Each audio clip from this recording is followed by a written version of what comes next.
هنا يا باشا. انا من الجيزه. احسن ناس في الدنيا حبيبي يا ريس. بتحب اسماعيليه؟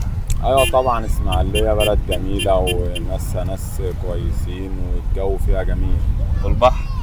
والبحر زيرو، انت بتعمل بيبي في الميه؟ لا. فيها هادي وجميل، ما فيهوش موجه. جميل البحر في اسماعيليه. يعني مستمتع معانا هنا في اسماعيليه؟ ايوه طبعا، مستمتع جدا. الجو جميل والدنيا هنا هاديه وجميل. يا جماعه يا بخت من نفع واستنفع، احنا اصحاب. واطفالك معاك هنا برضه؟ لا انا معايا ناس اصحابي. معاك ناس صحابك؟ اه. طب انت لو هتعزمنا على حاجه هنا في اسماعيليه تعزمنا عليه سمك ولا مانجا؟ مانجا اكيد. وطبعا اليومين دول المانجا بدات تقل. المانجا باظت.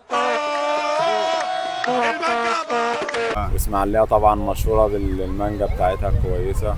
اكيد مانجا. يعني هتعزمنا على المانجا عشانها رخيصه ولا عشان سمك غالي؟ لا علشان خاطر المانجا هنا في اسماعيليه حاجه تاني غير البلاد التانيه. ده حقيقة هي مشهوره ببلد المانجا. بيتضرب بيها المثل طبعا على مستوى الجمهوريه. طب كم نسبه حبك بقى لاسماعيليه؟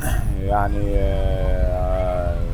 99%. يا نهار ازرق يا حزن الحزن. انت اصلا شباب اسماعيليه.